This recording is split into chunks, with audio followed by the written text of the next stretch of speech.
Hello friends, টেক্সারিং online চ্যানেলে আপনাদের সকলকে জানাই স্বাগতম।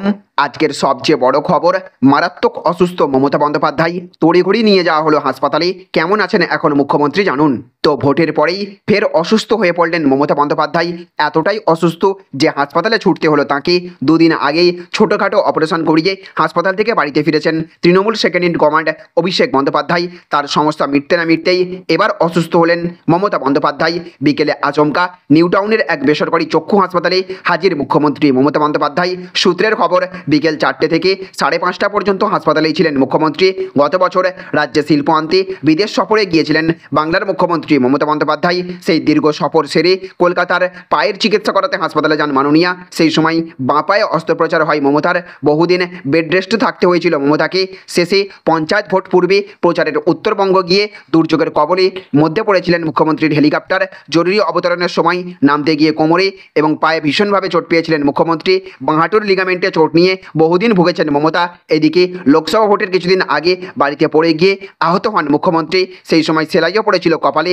এবার ভোট মিটতে চোখে দেখাতে নিউ টাউনের চক্ষু হাসপাতালে গেলেন মমতা। জানা গিয়েছে নিজের চোখ দেখানোর জন্যই ওই হাসপাতালে গিয়েছিলেন মমতা। যদিও ঠিক কী সমস্যা নিয়ে মুখ্যমন্ত্রী হাসপাতালে ছোটেন তা কিন্তু জানা যায়নি। চোখে পাওয়ার রয়েছে কিনা, মুখ্যমন্ত্রী দীর্ঘদিন ধরেই উনি চশমা পড়ছিলেন। চোখ ছাড়াও এর আগে একাধিকবার নানা সমস্যা নিয়ে হাসপাতালে ছুটতে হয়েছে মমতাকে। এছাড়াও জানবো আমরা আজকের আরও বেশ কয়েকটি খবর। আর তার আগে আপনাদের কাছে করবো একটা ছোট্ট রিকোয়েস্ট, আপনি যদি আমাদের চ্যানেলে নতুন হয়ে থাকেন তাহলে আমাদের চ্যানেলে সাবস্ক্রাইব করার সঙ্গে সঙ্গে পাশের বেল আইকনটিকে বাজিয়ে রাখবেন। আর আপনি যদি এই ভিডিওটি ফেসবুক থেকে দেখে থাকেন তাহলে অবশ্যই পেজটিকে ফলো করবেন এবং এই ভিডিওটিতে এক্ষুনি একটা লাইক করে দেবেন। জনস্বার্থে ভিডিওটিকে প্রচুর পরিমাণে শেয়ার করে দেবেন। তো দেখুন আজকের আরও একটি বড় খবর, প্রথম মন্ত্রিসভার বৈঠকেই মাস্টার স্ট্রোক, কৃষকদের জন্য বড় সিদ্ধান্ত। তো তৃতীয় নরেন্দ্র মোদী সরকারের প্রথম মন্ত্রিসভার বৈঠকে বড় সিদ্ধান্ত। ধান, রাগি, বাজরা, জোয়ার, ভুট্টা এবং তুলা সহ 14টি খরিফ ফসলের ন্যূনতম সহায়ক মূল্যে অনুমোদন দিল মন্ত্রিসভা। নরেন্দ্র মোদীর নেতৃত্বে আজ উচ্চ পর্যায়ের একটি বৈঠক হয় যেখানে একাধিক বিষয়ে আলোচনা হয়। বৈঠকে ফসলের ন্যূনতম সহায়ক মূল্যে বাড়ানোর অনুমোদন দিয়েছে মন্ত্রিসভা। সরকারের এই সিদ্ধান্তে কয়েক লাখ কৃষক উপকৃত হবেন বলে মনে করা হচ্ছে। মন্ত্রিসভার বৈঠক শেষে কেন্দ্রীয় মন্ত্রী অশ্বিনী বৈষ্ণব জানিয়েছেন 2024-25 সালের জন্য খরিফ ফসলের এমএসপি বৃদ্ধি করা হয়েছে যাতে উৎপাদক তাদের পণ্যের জন্য উপযুক্ত মূল্য নিশ্চিত করতে পারেন। শুধু তাই নয়, এহেন সিদ্ধান্তের ফলে দেশের কৃষক বন্ধুরা এমএসপি হিসেবে প্রায় 2 লক্ষ কোটি টাকা পাবেন, যা গত মরশুমের তুলনায় 35,000 কোটি টাকা বেশি বলে জানিয়েছেন কেন্দ্রীয় মন্ত্রী। শুধু তাই নয়, তৃতীয় মোদী সরকার দেশের কৃষকদের প্রতি কতটা চিন্তিত তা এহেন সিদ্ধান্তে প্রকাশ পায় বলেও জানিয়েছেন তিনি।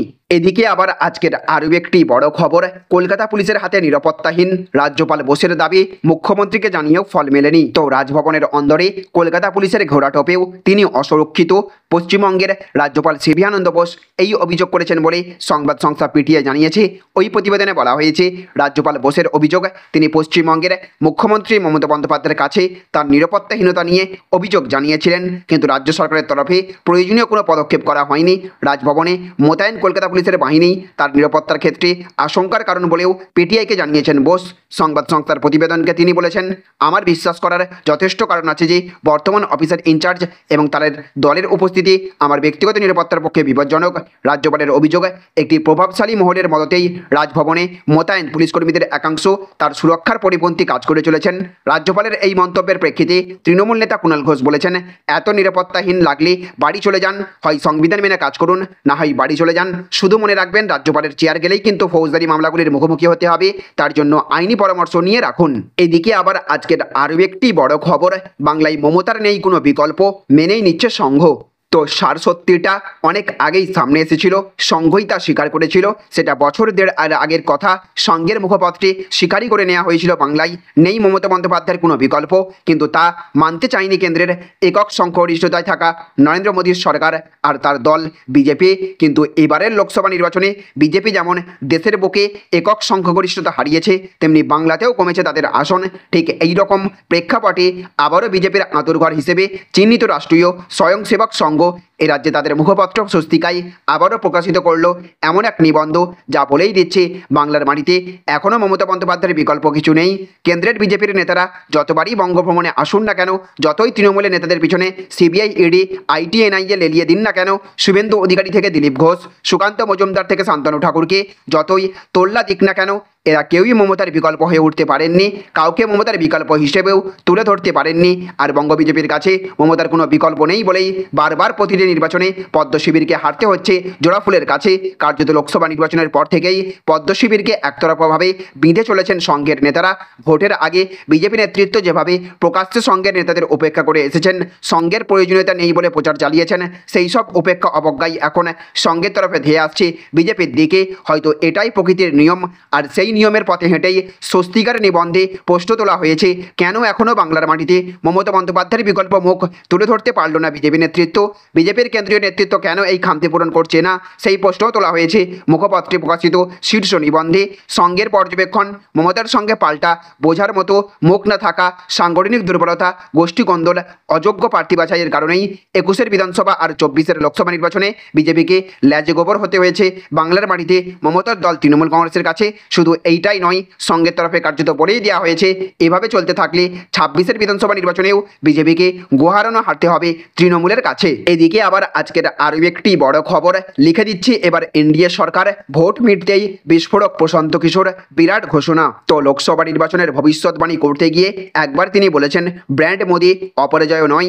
কোনো নেত্রী মোদিকে চ্যালেঞ্জ জানাতে পারবেন কিনা জানি না, তবে জনগণ এখন মোদিকে চ্যালেঞ্জ করছেন।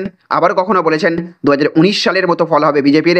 এই রকম নানা কথা গোটা লোকসভা ভোট জুড়ে যার মুখে ঘুরপাক খেয়েছে তিনি হলেন ভোট কুশলী প্রশান্ত কিশোর। তবে তার প্রেডিকশন মেলেনি। বিজেপির 300-র বেশি আসন পাওয়া নিয়ে নিশ্চিত থাকা প্রশান্ত কিশোর ফল ঘোষণার পর মেনে নেন তার হিসেবে ভুল হয়েছিল, কিন্তু এবার লোকসভা ভোট মিটতেই তিনি পড়েছেন বিহারের বিধানসভা ভোট নিয়ে। আর সেই সূত্রেই শোরগোল ফেলেছে প্রশান্ত কিশোরের জনসুরজ। পিকে জানিয়ে দিয়েছেন আগামী 2রা অক্টোবর তিনি দল গঠন করছেন। দল গঠনের ঘোষণা করে প্রশান্ত কিশোর এনডিএ এবং ইন্ডিয়া জোটকেও বড় চ্যালেঞ্জ ছুঁড়েছেন। প্রশান্ত কিশোর বলেছেন, আমরা আগামী 2রা অক্টোবর দল গঠন করব। আমি লিখে দিচ্ছি, বিহারের মানুষ 2025 সালের বিধানসভা নির্বাচনে এনডিএ এবং ইন্ডিয়া জোটকে সম্পূর্ণরূপে নিশ্চিহ্ন করে দেবে। এবার জনসুরজকেই বিহারে জয়ী করবে জনগণ। তো দেখুন আজকের অন্তিম আপডেট, অর্থমন্ত্রীর এই সিদ্ধান্তে জুলাই থেকেই মধ্যবিত্তের হাতে আসতে পারে অতিরিক্ত টাকা, জানুন বিস্তারিত। তো প্রতি বছরের মতো এবছরও নিয়ম মাফিকে ফেব্রুয়ারি মাসে পেশ করা হয়েছিল বাজেট, কিন্তু সেই বাজেট পূর্ণাঙ্গ বাজেট ছিল না, অন্তর্বর্তী বাজেট। এবার লোকসভা নির্বাচনের পালা ভিড়তেই পেশ হতে চলেছে পূর্ণাঙ্গ বাজেট। স্বাভাবিকভাবেই এই বাজেট নিয়েও সাধারণ মানুষের মনে প্রত্যাশা অনেক। সূত্রের খবর, এবারের বাজেট বিশেষভাবে জনমুখী হতে পারে। অর্থমন্ত্রক সূত্রের খবর, 2024-25-এর বাজেট জনমুখী হবে। এবারের বাজেটে আয়করের সীমা কমানোর মতো বড় পদক্ষেপ করতে পারে সরকার।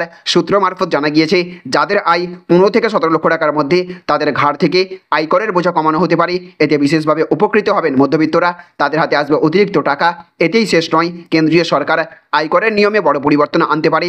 বর্তমানে যে আয়কর স্ল্যাব রয়েছে তাতে পরিবর্তন আনা হতে পারে। যদি আয়করে ছাড় বা আয়কর পরিকাঠামোয় পরিবর্তন করা হয়, তবে তা দেশের অর্থনীতিতে পরিবর্তন হতে পারে। তাহলে ফ্রেন্ডস, বুঝতে পারলেন, এই ছিল আজকের কয়েকটি গুরুত্বপূর্ণ আপডেট। এই ভিডিওটি আপনাদের যদি ভালো লেগে থাকে তাহলে অবশ্যই ভিডিওটিতে একটা লাইক করবেন এবং অবশ্যই ভিডিওটিকে রাজ্যের সমস্ত মানুষের কাছে শেয়ার করে সকলকে জানার সুযোগ করে দেবেন। ভালো থাকবেন, সুস্থ থাকবেন। Thank you friends, thank you for watching.